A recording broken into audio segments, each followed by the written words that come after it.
சட்டம் மாறி வந்து மண்ணை முட்டும் காலில் சூழ்ந்து கைகள் தட்டும் வாழியவே தென்னவராட்சி திசைகள் எட்டும் நம்மவராற்றல் விண்ணை முட்டும் எட்டு திக்கும் முரசு கொட்டும் வாழியவே.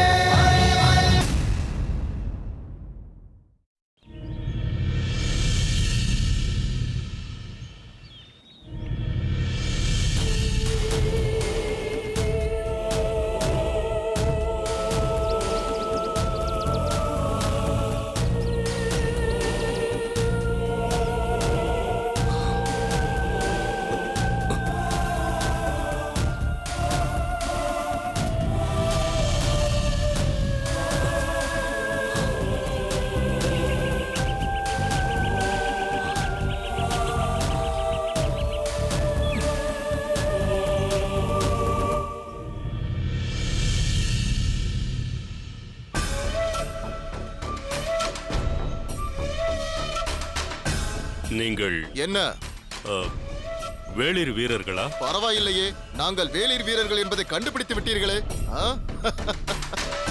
நீங்கள் ஏன் என்னை கடத்தினீர்கள்? அதை சொல்ல எங்களுக்கு ஆணையிடப்படவில்லை. யார் ஆணையிட வேண்டும்? அதை சொல்வதற்கு எங்களுக்கு அதிகாரம் இல்லை.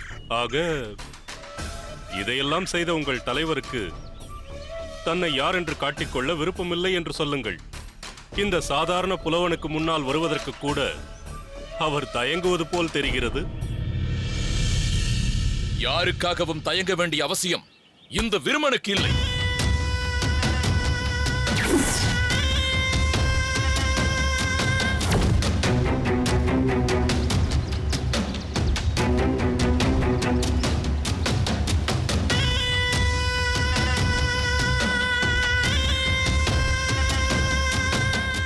என்ன சோழ நாட்டின் அரசவை புலவர் காரிக்கண்ணனாரே, ஏன் இப்படி ஆச்சரியமாக பார்க்கிறீர்கள்?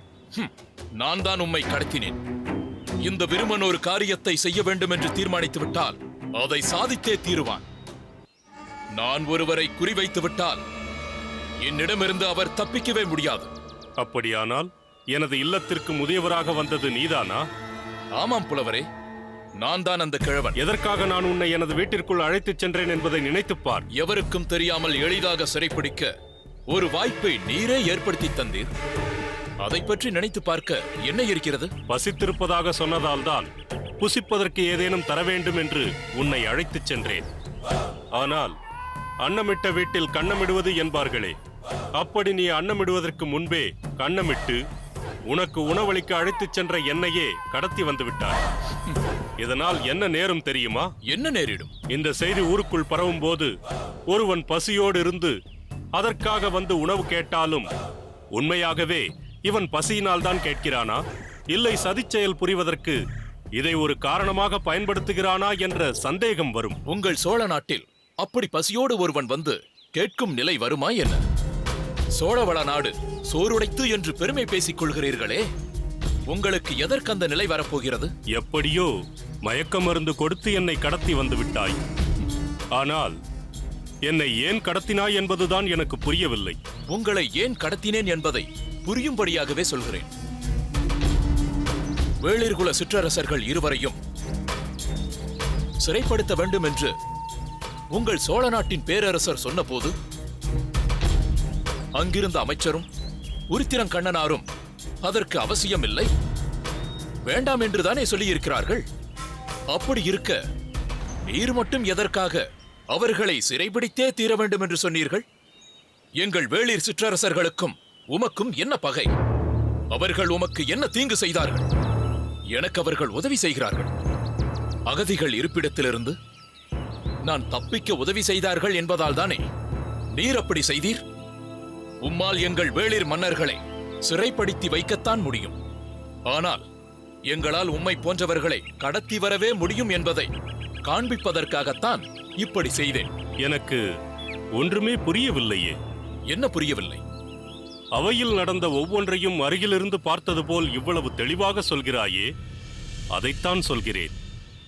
உங்கள் சோழ மன்னருக்கு மட்டும்தான் ஒற்றர்கள் உண்டு என்று நினைத்தீரா?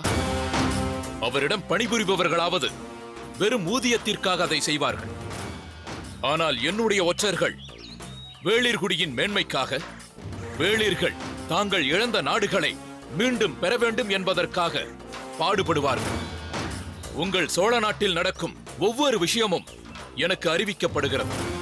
எனக்கு தெரியாமல் உங்கள் சோழ நாட்டில் எதுவும் நடக்க முடியாது. ஆக வேளிர் மன்னர்களை சிறையில் இட கரிகாலரை தூண்டிவிட்டவன் நான் என்பதற்காக என்னை கடத்தி இருக்கிறாய், அப்படித்தானே? ஆமாம். உங்களால் எங்களை சிறையில் அடைக்க முடியும் என்றால் எங்களால் உங்களை கடத்தி வைத்து மறைத்து வைக்க முடியும் என்பதை நீங்கள் புரிந்து கொள்ள வேண்டும் அல்லவா? ஆனால் சாதாரண புலவனான என்னை கொண்டு வந்து வைத்து என்ன பயன்? இதன் மூலம் நீ என்ன சாதிக்கப் போகிறாய்? ஆரிக்கண்ணனாரே, என்ன சொன்னீர்? நீர் சாதாரண புலவரா? அந்த கரிகாலனின் நெருங்கிய நண்பர் நீர் என்பது எனக்கு தெரியாதென்றா நினைத்தீர்? அந்த சோழ பாண்டிய உறவுக்கு வித்திட்டவரே நீர்தான் என்பது எங்களுக்கு தெரியாது என்று நினைத்து விட்டீரோ? உமக்கு ஏதாவது நேர்ந்தால் அந்த சோழ மன்னன் எப்படி பதறிப்போவான் என்பதை நான் அறிவேன். அதனால்தான் எங்கள் வேளிர் மன்னர்களை சிறைபிடிக்கச் செய்த உம்மையே கடத்தி வந்து அவர்களுக்கு பிணையாக உம்மையே நிறுத்த தீர்மானித்தேன். எங்கள் வேளிர் மன்னர்கள் என்று விடுதலையாகி அவரவர் நாட்டிற்கு செல்கிறார்களோ அன்றுதான் நீர் சோழ நாட்டிற்கு செல்ல முடியும். அதுவரை வீண் விவாதம் செய்யாமல் தப்பிக்கும் முயற்சியில் ஈடுபடாமல் கட்டுப்பட்டிருந்தால் அது உமக்கும் நல்லது, எங்களுக்கும் நல்லது. எச்சரிக்கையோடு பார்த்துக் கொள்ளுங்கள். உத்தரவு.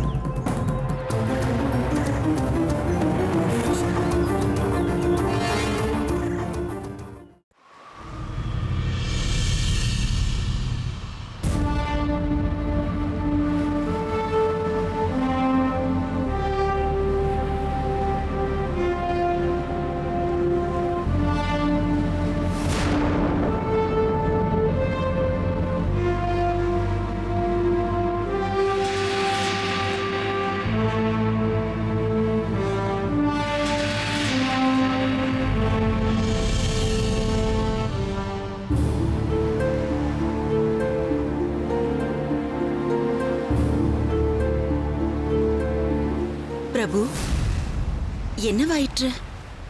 எதற்கு இந்த ஆழ்ந்த சிந்தனை? காரியார், காரிக்கண்ணனார். பிரபு, தாங்கள் அறியாதது என்ன இருக்கிறது? வேளிர்களின் குணமே இதுதான். நேரடியாக மோத சக்தியற்ற அவர்கள் இப்படி யாரையாவது கடத்துவதின் மூலம் நம்மை மிரட்ட நினைப்பார்கள். முன்பு ஒரு முறை இருங்கோவேல் இருந்தபோது செழியனை கடத்தவில்லையா? அப்படித்தான். செடியன் பிரச்சனை வேறுவானவன் மாதேவி. என்னை கொல்ல முயன்றவனை செடியன் கொன்றுவிட்டான் என்பதற்காக அப்படி கடத்திச் சென்றார்கள். அவன் இளைஞன், வீரன், எத்தகைய சித்திரவதையையும் தாங்கும் மன உறுதி படைத்தவன். ஆனால் காரிக்கண்ணனாரின் நிலையோ வேறல்லவா? தங்கள் வருத்தம் எனக்கு புரிகிறது பிரபு.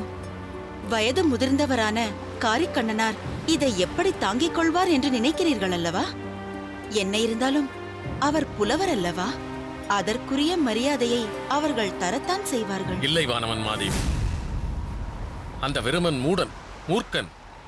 இல்லாவிட்டால் அண்டை நாட்டிலிருந்து அடைக்கலம் கேட்டு வந்த அப்பாவி அகதிகளை கொன்றுவிட்டு ஓடுவானா?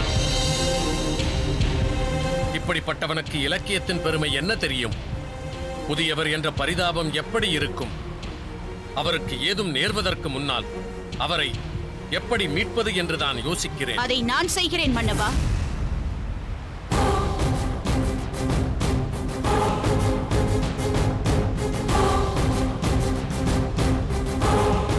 அதற்காகத்தான் பாண்டிய நாட்டிலிருந்து அவசரமாக புறப்பட்டு வந்தேன். வா முத்துநகை, இங்கு நேர்ந்ததை பற்றி நீ உடனே அறிய வேண்டும் என்பதற்காகத்தான் மடல் அனுப்பினேன். நான் எதிர்பார்த்ததை விட நீ விரைவாக வந்துவிட்டாய். மன்னா, முதலில் தாங்கள் என்னை மன்னிக்க வேண்டும். மிகுந்த பதற்றத்தோடு வந்ததால் தான் தங்களை பார்த்தவுடன் வணங்காமல் நின்றுவிட்டேன். வணங்குகிறேன் மன்னவா. முத்துநகை, இந்த சம்பிரதாயம் எல்லாம் நமக்குள் அவசியமே இல்லை அம்மா. ஆம் முத்துநகை, மாமன்னர் உன்னை பற்றி பேசும்போதெல்லாம் இருங்கோவேளின் பகையை தீர்த்து வைத்தவள், பாண்டிய இளவரசரை மீட்டு வந்தவள், என் மூத்த மகள் முத்துநகை என்றுதான் கூறுவார். அது நான் செய்த பாக்கியம். இன்று நான் ஏதாவது சாதிக்கிறேன் என்றால் அதற்கு காரணம் அன்று மாமன்னர் எனக்கு ஆயுத பயிற்சி பெற வழிவகுத்ததுதான். அந்த வலிமை இன்று என் தந்தையை மீட்டு கொண்டு வருவதற்கு நிச்சயம் பயன்படும். பூம்புகாரில் நான் இருக்கும் நேரத்திலேயே இப்படி என் அருமை நண்பர் கடத்தப்பட்டு விட்டாரே என்று எனக்கு கலக்கமாக இருக்கிறது. நான் என் தந்தைக்கு அருகிலேயே இருந்திருந்தால் இவ்வளவு துணிச்சல் அந்த விருமனுக்கு வந்திருக்காது. அப்படி இல்லாமல் போனதுதான் இதற்கு காரணம். நீ சொல்வது உண்மைதான் முத்துநகை. எப்பொழுது நீ இல்லத்தில் இல்லையோ அப்பொழுதே நான் அவரை அழைத்து கொண்டு வந்து அரண்மனையில் அவர் கவிதை எழுதுவதற்காக தரப்பட்ட மாளிகையில் தங்க வைத்திருக்க வேண்டும். அதை செய்யாமல் போனது என்னுடைய தவறுதான். அப்படி நினைத்து தாங்கள் வருந்த வேண்டிய அவசியமே இல்லை மன்னவா. தாங்கள் அழைத்திருந்தாலும் அவர் வந்திருக்க மாட்டார். ஏனம்மா அப்படி சொல்கிறாய்? என் தந்தையார் ஒரு தனிமை விரும்பி அமைதியாக அமர்ந்து தனது நினைவுகளில் மூழ்கி கவி பாடி கொண்டிருப்பவர்.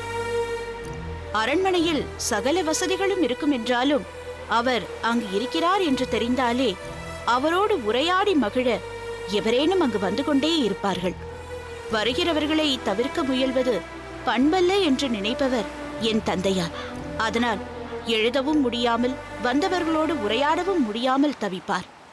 இதை அவரே பலமுறை என்னிடம் சொல்லியிருக்கிறார். ஓ, அதனால்தான் இங்கு வராமல் தவிர்த்துக் கொள்கிறாரோ? நான் அழைத்தால் மட்டுமே வருகிறாரோ? ஆம் மன்னவா. இப்படி தான் உண்டு தன் ஏடுண்டு என்று இருப்பவருக்கு கூட எத்தனை பிரச்சனைகள். நானே அவரை தவறாக புரிந்து கொண்டு பூம்புகார் சிறையில் அவரை அடைத்து வைத்தேன். அது என் நெஞ்சில் ஆறாத புண்ணாக இன்றும் இருக்கிறது. அந்த நேரத்தில் அப்படி நடந்ததற்கு நான் தான் காரணம் மன்னவா. மகளே தந்தையை பற்றி தவறாக சொல்லும்போது மன்னர் அதை ஏற்கத்தானே வேண்டும்.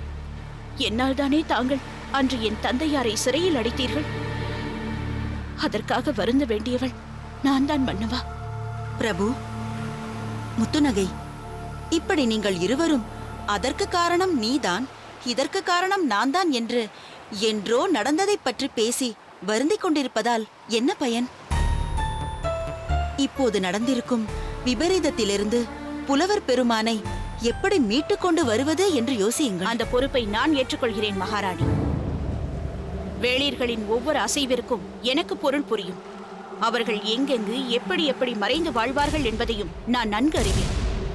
ஏதோ ஒரு கானகத்தில்தான் அவர்கள் என் தந்தையாரை மறைத்து வைத்திருக்க வேண்டும். அந்த கானகம் எங்கே இருக்கிறது என்பதை உடனடியாக நான் தான் கண்டுபிடிக்க வேண்டும். நீ சொல்வது சரிதான் முத்துநகை. நான் உனக்கு முழு அதிகாரம் அளிக்கிறேன். நீ நமது படைப்பிரிவில் எத்தனை வீரர்கள் வேண்டுமானாலும் அழைத்து சென்று காரிக்கண்ணனாரை பத்திரமாக மீட்டு வா. வேண்டாம் மன்னவா. படைகளின் ஆரவாரத்தோடு சென்றால் அவர்கள் பதுங்கி இருக்கும் இடத்திலிருந்து எப்படி வெளிப்படுவார்கள்? படை வரும் ஒலி கேட்ட உடனேயே பகைவர்கள் இடத்தை மாற்றிவிட மாட்டார்களா? இருங்கோ வேளையே சாய்த்துவிட்ட எனக்கு இந்த விருமனை வீழ்த்துவது முடியாதா என்ன? சிங்கங்களே சாய்ந்து விட்ட பிறகு ஒரு சிற்றெரும்பு ஆட்டம் காட்டுகிறது. என் தந்தை மேல் கை வைத்த அந்த விருமனை அவ்வளவு எளிதில் விட்டு விடுவேனா? எறும்பை நசுக்குவது போல் நசுக்கி வீசிவிட்டு என் தந்தையை கொண்டு வந்து தங்கள் முன் நிறுத்துகிறேன். விடை பெறுகிறேன்.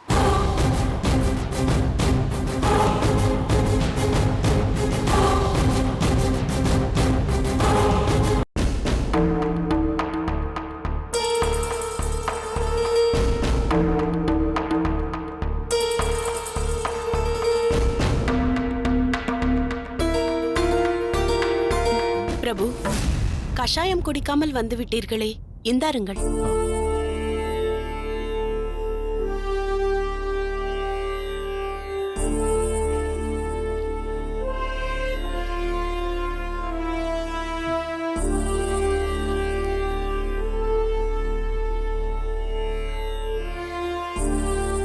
தேவி, நான் இந்த பிறவியில் புண்ணிய காரியங்கள் செய்திருக்கிறேனோ என்னவோ அது எனக்கு தெரியாது. ஆனால் சென்ற பிறவியில் நிச்சயம் நான் நிறைய புண்ணிய காரியங்கள் செய்திருக்கிறேன். இப்போது எதற்கு அதையெல்லாம் பேசிக்கொண்டு? நான் செய்த புண்ணியத்தின் பலனாகத்தான் எனக்கு நீ மனைவியாக அமைந்திருக்கிறாய். இல்லையென்றால் ஒரு தாயின் பரிவோடு தனது கணவனுக்கு பணிவிடை செய்யும் மனைவியாய் நீ எனக்கு அமைந்திருப்பாயா? உன்னை மனைவியாக அடைந்த நான் நிச்சயம் பாக்கியசாலிதான். பிரபு, நீங்கள் மிகைப்படுத்தி கூறுவது போல் நான் எதுவும் உங்களுக்கு செய்து விடவில்லை. எல்லா மனைவிமார்களும் தங்களுடைய கணவர்களுக்கு செய்யும் பணிவிடைகளைத்தான் நான் உங்களுக்கு செய்து கொண்டிருக்கிறேன். மாமன்னருக்கும் மகாராணியாருக்கும் வணக்கம். மன்னருக்கும் மகாராணியாருக்கும் வணக்கம். வணக்கம். தாய் தந்தையரை வணங்குகிறேன். நீங்கள் மூவரும் ஒன்று சேர்ந்து என்னை சந்திக்க வந்திருப்பது எனக்கு ஆச்சரியமாக இருக்கிறது. ஏதேனும் முக்கிய செய்தி கொண்டு வந்திருக்கிறீர்களா?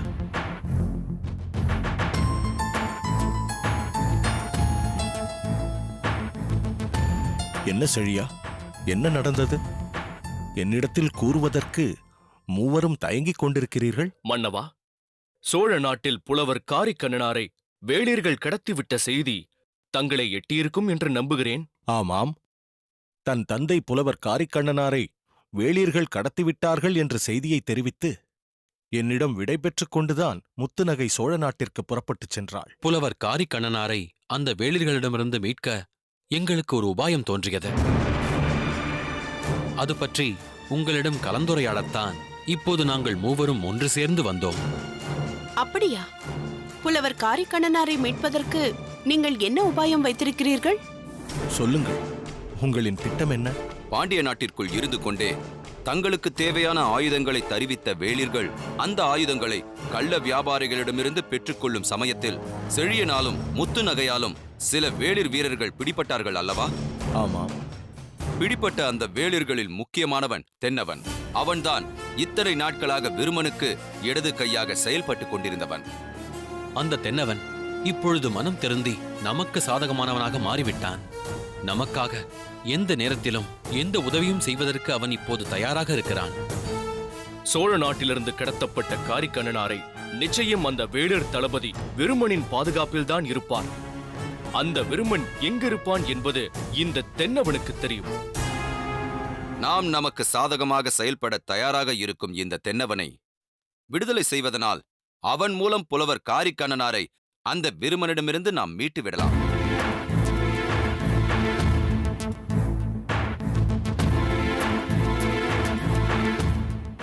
நீங்கள் சொல்லும் யோசனை நன்றாகத்தான் இருக்கிறது. ஆனால் நமக்கு சாதகமாக இருப்பேன் என்று இப்போது நம்மிடம் சொல்பவன் இங்கிருந்து விடுதலையாகி சென்ற பின் மீண்டும் அந்த வேளிர்கள் பக்கம் சாயமாட்டான் என்று எப்படி உறுதியாக கூற முடியும்? இல்லை, அவன் மாறமாட்டான். எங்களுக்கு உதவுவதாக சத்தியம் செய்து கொடுத்திருக்கிறான். அதனால் அவன் மாறுவதற்கு வாய்ப்பே இல்லை. அது மட்டும் இல்லை, அவன் நல்லவனோ கெட்டவனோ அவன் தன் தவறை உணர்ந்து விட்டதாக சொல்கிறான். மானசீகமாக எங்களிடம் அவன் மன்னிப்பும் கேட்டுக்கொண்டு விட்டான். அதனால் அவனை எப்படியும் காப்பாற்றுவதாக நானும் இளமொழியும் அவனுக்கு வாக்கு கொடுத்திருக்கிறோம். அதனால் இந்த சந்தர்ப்பத்தை பயன்படுத்தி அவன் மூலமாக புலவர் காரிக்கண்ணனாரை மீட்பதற்கு முயற்சி செய்வோம். மன்னவா, அந்த வேளிர்கள் நாம் நினைப்பது போல சாதாரணமானவர்கள் அல்ல. அவர்கள் மிக திறமையாக செயல்பட்டுக் கொண்டிருக்கிறார்கள். சோழ நாட்டின் சொத்து என்று மதிக்கப்படும் புலவர் காரிக்கண்ணனார் சோழ நாட்டில் எவ்வளவு முக்கியமான ஒரு மனிதர். அவர் சோழ மன்னர் கரிகால் பெருவளத்தாருக்கு மிக நெருங்கிய நண்பர். புலவர் காரிக்கண்ணனார் மீது சோழ மன்னர் பெரும் மதிப்பும் மரியாதையும் வைத்திருக்கிறார். அத்தனை முக்கியத்துவம் வாய்ந்த புலவர் காரிக்கண்ணனாரை சோழ நாட்டில் அவருடைய வீட்டிலிருந்தே அவர்கள் கடத்தியிருக்கிறார்கள் என்றால் அந்த வேளிர்கள் எத்துணை நெஞ்சுரம் கொண்டவர்களாக இருக்க வேண்டும். மன்னவா, தென்னவனை விடுதலை செய்து அவன் மூலமாக புலவர் காரிக்கண்ணனாரை மீட்கும் முயற்சியில் இறங்குவதுதான் புத்திசாலித்தனம் என்று எனக்கு தோன்றுகிறது. முயற்சி திருவினையாக்கும் என்பது போல் இந்த பாதையில் முயற்சித்து பார்ப்போம். நீங்கள் யோசிப்பது போல் ஒருவேளை அந்த வேளிர் வீரன் தென்னவன் நம்மை ஏமாற்றிவிட்டு போனாலும் தப்பில்லை. அதனால் நமக்கு பெரிய இழப்போ நஷ்டமோ வந்துவிடப் போவதில்லை. சேர மன்னரே, நீங்கள் எல்லாம் இவ்வளவு எடுத்துச் சொல்வதால் அந்த வேளிர் வீரன் தென்னவனை விடுதலை செய்ய நான் அனுமதி வழங்குகிறேன்.